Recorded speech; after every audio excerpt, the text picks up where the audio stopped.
안녕하세요. 오늘은 흑연패드 시공 4개월 후기 및 최대 클럭 제한 테스트를 공유해 보려고 합니다. 원래 지난 영상에서는 언더볼팅 후기를 올리겠다고 말씀드렸는데요. 하려고 보니 보안 이슈로 인텔 10세대부터는 언더볼팅을 막았다고 해요. 제조사별로 바이오스에서 수정을 하면 가능하다고도 하는데 그보다는 조금 더 접근하기 쉬운 최대 클럭 제한으로 노트북 온도를 낮춰보려고 합니다. 혹시라도 언더볼팅을 기대하셨던 분들은 죄송합니다. 양해 부탁드릴게요. 우선 흑연패드 벤치마크 테스트를 먼저 진행한 후 최대 클럭 제한을 설정하는 방법과 벤치마크 점수 변화, 그리고 실제 게임 영상 비교한 내용 순서로 진행하려고 하는데요. 내용별로 타임코드 남겨두었습니다. 그리고 이 내용은 절대적인 게 아니라 제가 개인적으로 용도에 따라 설정을 활용하기 위해 테스트한 내용으로 노트북과 상황에 따라 다를 수 있으니 단순히 재미로 보시면 좋을 것 같습니다. 관심이 없으신 분들은 조금 지루하실 수도 있어요.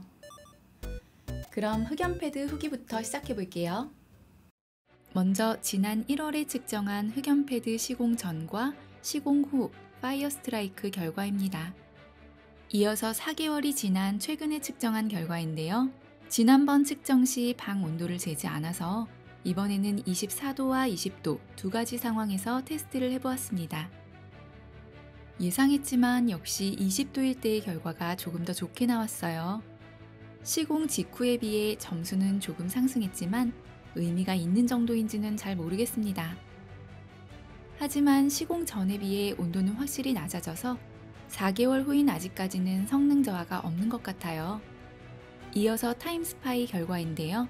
지난번 측정 시에는 파이어 스트라이크만 했었지만 내년에 1년 후 성능 테스트를 할 예정이라 참고용으로 같이 해봤어요. 왼쪽이 방 온도 24도일 때 최대 점수와 최저 점수고요. 오른쪽은 20도일 때 최대 점수와 최저 점수입니다. 마지막으로 시네벤치 시공 전과 시공 후 올해 1월에 찍은 결과인데요. 테스트 듀레이션은 10분으로 설정했습니다.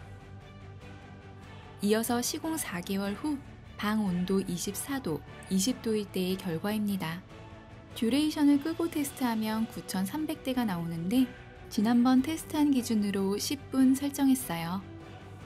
언더볼팅이 막혀서 온도를 낮추기 위한 대안으로 최대 클럭을 제한해 보았습니다. 먼저 설정 방법은 화면 참고해 주시고요. 물론 제조사별로 바이오스를 만지면 언더볼팅이 가능하다고도 하지만 이전 세대들에 비해 언더볼팅이 많이 되지도 않고 바이오스를 잘못 만져서 벽돌이 될까봐 그보다는 조금 더 접근하기 쉬운 최대 클럭을 제한해 보았습니다.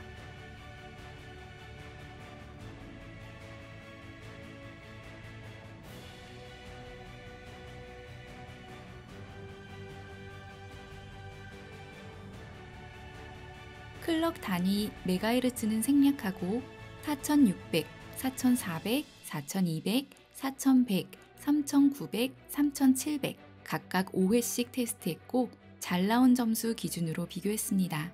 온도는 맥스 값입니다. 클럭이 낮을수록 점수는 무조건 하락하지는 않았는데요. 저의 경우 4200에서 3800 사이가 성능에 큰 영향을 받지 않으면서 온도도 적당했습니다. 뒷부분에 클럭별 배틀그라운드의 비교 영상을 보시면 조금 더 이해가 쉬우실 것 같아요.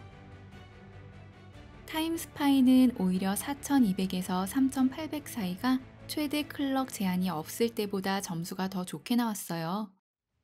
배틀그라운드는 국민 옵션에서 플레이했고 FPS는 평균, CPU와 GPU 온도는 맥스값 기준으로 비교했습니다.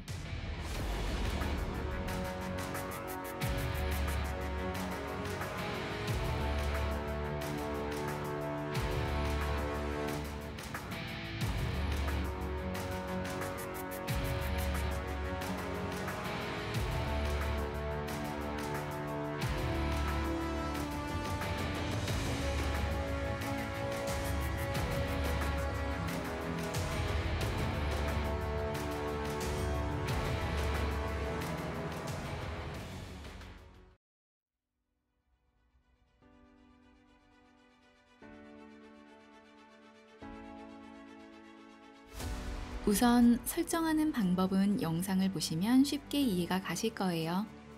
아무래도 게이밍 노트북이 데스크탑보다 발열이 높기 때문에 간단한 작업을 할 때는 이 설정도 온도를 낮추기 위한 하나의 방법인 것 같아요. 이번에 여러 가지 테스트를 진행하면서 온도가 얼마나 낮아지는지도 비교해 봤습니다.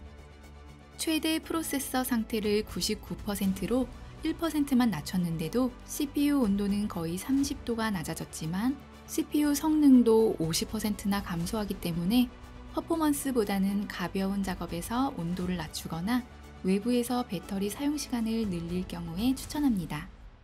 이 경우 기본 클럭으로만 동작하는 것으로 보아 터보 부스트 기능은 작동하지 않는 것 같아요. 기가바이트 사이트에 있는 AI 소프트웨어를 설치하고 차이가 있는지 테스트해 보았습니다. 파이어 스트라이크의 경우 AI 기능을 켰을 때가 점수는 2% 정도 상승했지만 그래픽 온도도 높아졌습니다. 타임스파이의 경우에는 점수가 2% 정도 하락했고 그래픽 온도는 상승했습니다. 실제로 게임을 플레이해 본 결과 배틀그라운드 기준으로는 큰 성능 차이가 없었습니다. 오늘 영상은 테스트가 위주라 조금 지루하셨을 것 같아요. 하지만 혹시나 비슷한 설정을 고려 중이신 분들께 참고가 될까 해서 데이터를 공유하기 위해 영상을 제작했고요. 모든 결과값은 환경에 따라 다를 수 있으니 참고용으로만 활용하시면 좋을 것 같아요. 조금이라도 도움이 되셨다면 구독과 좋아요 부탁드려요. 감사합니다.